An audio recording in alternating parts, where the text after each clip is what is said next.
Dajiahao. Dajiahao means hello everyone in Mandarin Chinese. Welcome back to another episode in the Aging Tapestry classroom. Now, it's been a while. I was sick for some time and I needed to take care of myself. And we're back. I did receive the messages. Where is this week's video? Please remain consistent. And I'm truly grateful for the encouragement because it means that what I am doing is what I'm sharing is beneficial and people are actually learning and looking forward to gaining new information. So I'm thankful for that. So if you don't see the video being posted, you need to send a message. What's going on? What's going on? Do you understand? But yeah, 2 weeks ago, I attended mental health first aid training. It was a 2-day training and it was facilitated by Hathora from Sacred Wellness through the Africa Center here in Edmonton. And they invited persons from Africa, the Caribbean, just the Black community at large down here. And there was representation in that room. We had St. Lucia, myself. You had Trinidad, Jamaica, Ghana, Uganda, Kenya, Nigeria, Ethiopia, and Eritrea were all represented in one room. And you can imagine the richness in the conversations that we had, the diverse perspectives that we shared.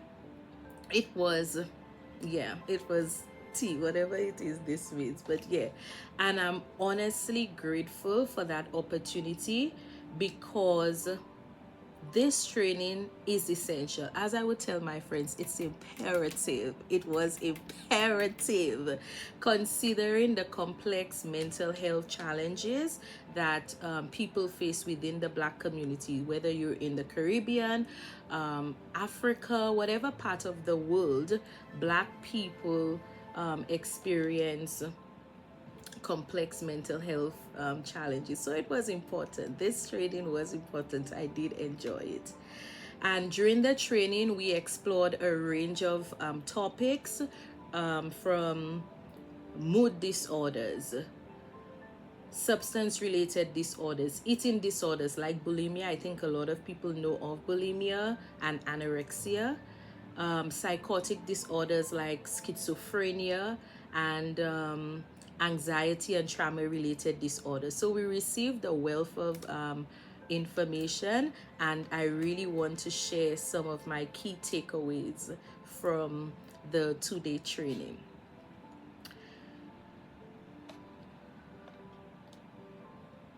Now, you're probably wondering, okay, this is a page about aging. How does this mental health first aid training have, like, what is the connection between the two?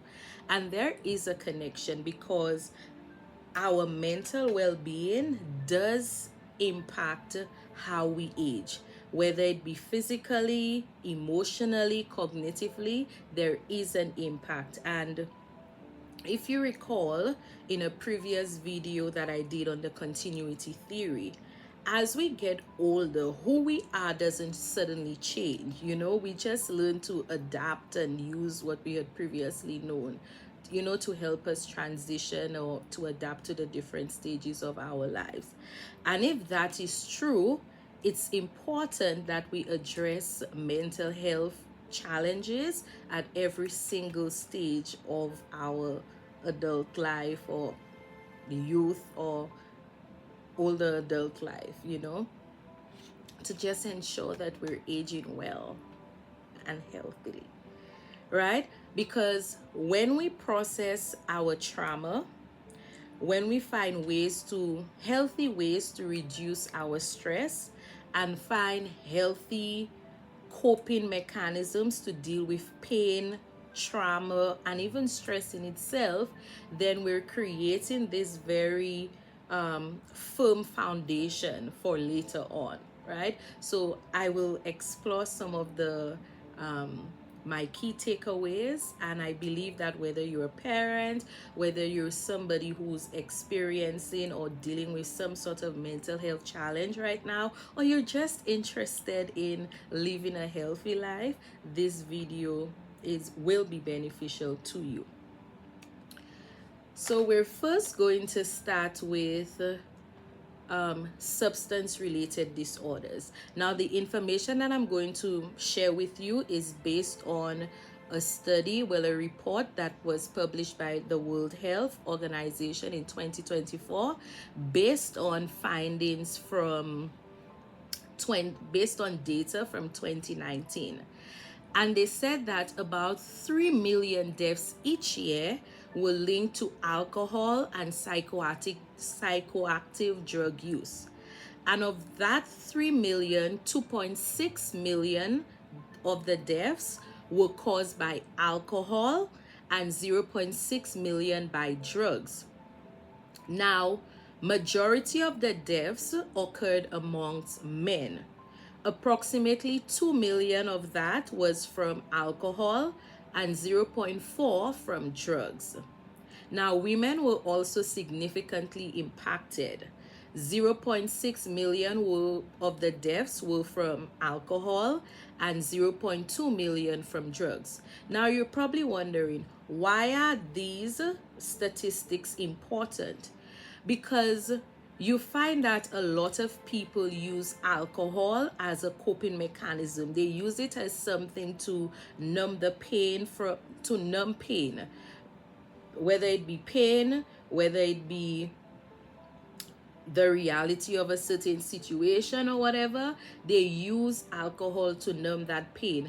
And yes, in the moment it might feel good, like, you know, you're feeling good because you're far away from that reality.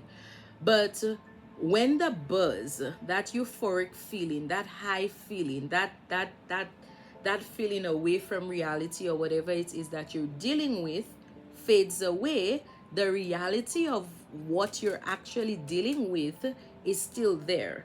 So you might probably know of people who the pain is so much, or whatever they're dealing with is overwhelming, it's overbearing, that they can't sleep at night. And the only way that they're able to sleep at night is if they consume alcohol or some sort of drug, right? However, while that may be helping you in the moment or helping the individual in the moment, in the long run it's actually hurting the body, especially the brain. And do you know what's really scary about that? Excessive drinking or binge drinking is a big risk factor for dementia. Alcohol consumption, excessive alcohol consumption, is a risk factor for dementia, because too much alcohol speeds up the aging of the brain, and it increases people's chances of memory loss and cognitive problems later on in life. Okay, so that's some important information, and I will also attach some resources in the description that you can access if you're somebody or you know somebody who uses alcohol as a coping mechanism or a numbing agent to escape from their current reality, right? Another important thing, something that I learned that I had never heard of before, and I was in disbelief, and you might probably be in disbelief when you hear it. It's called the Skittles Party. And in Canada and other countries like the United States, there is this behavior called the Skittles Party. And at that gathering, young people will bring different prescription medication and they will mix it up in one bowl. And those persons who are participating in that party, they will randomly just like take a pill and begin to pop it. Now, when I heard that, I was like, what is so appealing about putting prescription medication in a bowl and just randomly popping it. You don't know what exactly it is you're consuming. And for them, they believe that prescription drugs are safer than illicit substances. So that's where that appealing motivation, or the motivation to even do something like that, comes in, because they believe that one is safer than the other, right? But the results of those parties are severe. There have been cases of overdose, serious health complications, and death. And you can Google Skittles parties and you would see articles that have been written of it on it, and also reports of death as a result of the Skittles party. And this is why I continue, because we don't know exactly why, like what is the, we know the effect, you know what they're doing, they're consuming those pills, and in different countries people might use, the effects might be different. Maybe in a country people might get the high from inhaling gasoline, whatever it is. But what's important is also understanding what is causing them to engage in such behavior. Yeah. And this is why I continue to advocate for mental health services, creating spaces where, safe spaces, and safe spaces is relative, but creating spaces where people can seek help, where people have the opportunity to gain assistance in reframing a lot of the issues or problems that they're dealing with, because a lot of times we sort of like misinterpret or mislabel a lot of what we're experiencing. But creating that space where people can process what they're going through, develop healthy tools to cope, or just reframing, like, their struggles and finding solutions will help. And the earlier that we're able to understand and address the root causes, whether it be trauma, poverty, neglect, abandonment, unemployment, they're downstairs, unemployment, or even grief as the cause of doing some of engaging in such behavior. Now, just to break the ice, we all know of someone who treats alcohol like a liquid encourager. So when they drink alcohol, they're confident, they're outgoing, but without the alcohol, they're a totally different person. Now, I have this friend, maybe when he sees this video, he knows it's about him. This particular part is about him. I would only see him when he drank alcohol, but one day we met when he was sober, and this was one of the most uncomfortable interactions we had, because he was completely introverted. Now, when we would communicate, we would maintain eye contact, but that day he could not even maintain eye contact with me because there was no alcohol in his system, right?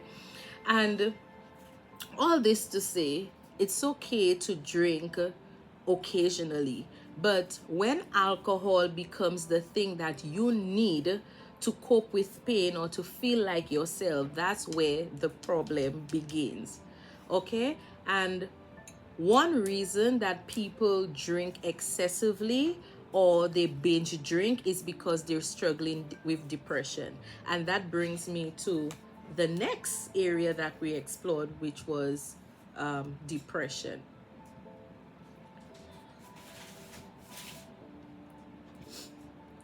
So usually we speak about depression and self-esteem along the same lines. But did you know that depression is the leading cause of disability worldwide and the second leading cause of death in young people? And that's according to the World Health Organization. And as we know, when we speak about self-esteem, it's often influenced by external markers, right? So how somebody looks, how they dress, their achievements, or how successful they appear. Now, a person can appear confident, they can be all put together, well polished. But that person, that same person who can appear that way externally, can still struggle with low internal self esteem, which we call low esteem of self. Because when they look in the mirror, they may not feel worthy or enough, regardless of all those accomplishments. Now, this hidden struggle, the struggle between what I look like externally and what I feel internally, it can go on for a very long time. This is why when those people who appear to have high self-esteem suddenly say, I am suffering with depression, or they begin to have suicidal thoughts or even commit suicide, people are shocked, like, huh? How did that person commit suicide, whereas they always looked put together, they were accomplishing this, they were thriving, right? So this could be the cause. You can have high self-esteem but have a very low esteem of self. Okay. And as it relates to suicide, what's interesting is that women have higher rates of suicidal thoughts, suicidal ideation, meaning that they're thinking of, well, suicidal thoughts, suicidal ideation. Yeah. And attempts at committing suicide, right? Women have higher rates of that. However, men have higher rates of deaths caused by suicide. So while women have higher rates in terms of the thoughts and the attempts of suicide, men are the ones who actually commit suicide at a significantly higher rate than women. And this is why it's called the gender paradox when we speak about suicide. And yeah, I think, yeah, this is what I want to say. So just understanding and treating depression. I know depression is not the only factor that leads other people to commit suicide, but understanding and addressing and treating depression early is not just about surviving, but allowing us to thrive fully and in our true essence and potential. Yeah. So we're moving on from suicide and depression, and we're going on to something I think a lot of people experience, but they probably don't have the terminology for it, and it's called somatic pain. Somatic pain is basically emotional stress or distress or stress in itself that is manifesting itself physically in the body. So I will give you an example. When I was applying for UWI and waiting, UWI is the University of the West Indies, and waiting to find out if I had received the Arthur Lewis scholarship, I was really anxious and I was stressed out during that period. And I started experiencing a lot of like chest pains. But at that time, I did not know that the two were related. When I did the chest scan, I remember the doctor said, there is nothing wrong with you. But later on, during the social work program, I learned of somatic pains, and I understood that the emotional stress that I was feeling was manifesting itself physically as chest pains. So if you're stressed out or you're experiencing a lot of emotional stuff and you're beginning to feel physical pain, it can be that you're experiencing somatic pain. So just knowledge and awareness, just putting it out there. Okay. And lastly, as we tie things up, trauma or pain that is left unaddressed can affect the brain. And as we know that with dementia, it has a lot to do with the brain. So you're at an increased risk for diseases like illnesses like dementia if the brain is damaged, right? And trauma is like a virus in a computer. The longer it goes unaddressed, the more vulnerable the system becomes to other issues. I understand that change is hard, it's uncomfortable, and sometimes the discomfort and the pain that comes with change is way more. How can I describe that?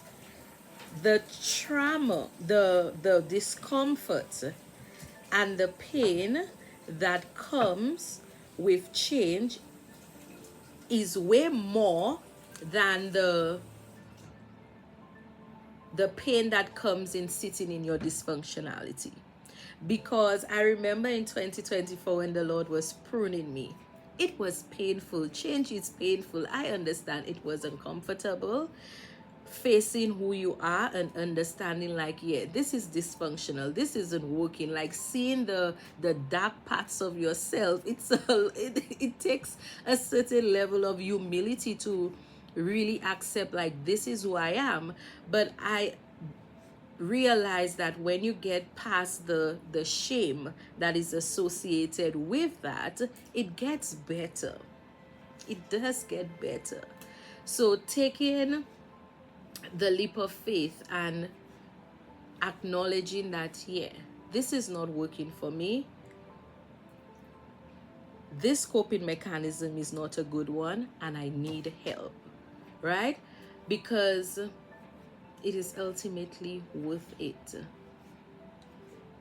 And I will attach some resources again in the description that you can access if you feel like you want to find healthier coping mechanisms, or if you just want to speak, you can reach out. We can have a discussion about it. Okay. And my last point before I wrap up: during my master's research, I looked at the whether mental health and psychosocial dimensions were included in climate and disaster policies in St. Lucia. And I kept asking myself, why is it that in all of those policies, we've acknowledged that mental health is important? Yeah? Yet still, when we look at the funding for mental health, it is very low. It is limited, and mental health is often overlooked in disaster and climate change policies and policies in general, right? But then I came to that conclusion and I had to write it down. Investing in mental health doesn't always benefit the systems that profit from dysfunction, because dysfunction has its own economic incentives. Because, listen to that, systems that profit from people staying dependent, insecure, distracted, dysfunctional in general, they have little to no motivation to fully support mental health. Because why should I invest in mental health to get you to a place where you're empowered, where you're thriving, where you acknowledge your true potential? I won't be benefiting if you're at that level, right? So that's just my theory. But when you have people who are able to access mental health services, process their trauma, find healthy coping mechanisms, they're empowered, they become resilient, they're thriving, and they don't have to depend on those systems that capitalize on the dysfunctional parts of themselves. And then they're able to disrupt these systems and then begin to question these systems, like, why? Like, why am I doing this and that? Like, I do not need this again. So that's what I think, and that's my theory. Some people may agree with it, some people may disagree with it, and it's okay. We could always have a discussion. So again, thank you so much for staying with me this long. I hope that the information that I shared was beneficial, and I want to leave you with this last thing. Anybody who knows me knows that mental health, anything associated with mental health, is dear to me. And during my internship at the Barbados Psychiatric Hospital, we were having a discussion, and this client, he looked at me and he said, Miss Etienne, I know what it feels like to be normal and insane. You only know what it feels like to be normal. And he said to all of us in that room, don't you ever discriminate somebody living with a mental illness or somebody who's struggling with any form of mental health challenge, or who's going through any sort of mental health challenge, because there's a thin line between sanity and insanity, because the slightest thing can happen and you just lose it. Like, life can change like that. So all in all, the biggest takeaway is for us to be kind and compassionate and take the steps, to ensure that you're developing healthy tools to navigate the challenges and the difficulties in life, so that you can thrive in every single stage of life, whether it's in your youth, in early adulthood, middle adulthood, late adulthood, whatever it is, to ensure that you're thriving, because who we are doesn't suddenly change as we get older. It remains the same. You just use what you've always known to adapt. So just imagine you're 60 something years and every day you're drunk. No. We need to deal with that now. We need to address what is it that is going on inside of hair that is causing you to engage in excessive alcohol consumption or whatever else it is. Okay? So thank you again for staying with me, and please remember to like, subscribe, and share with anyone who would benefit from this information. Thank you.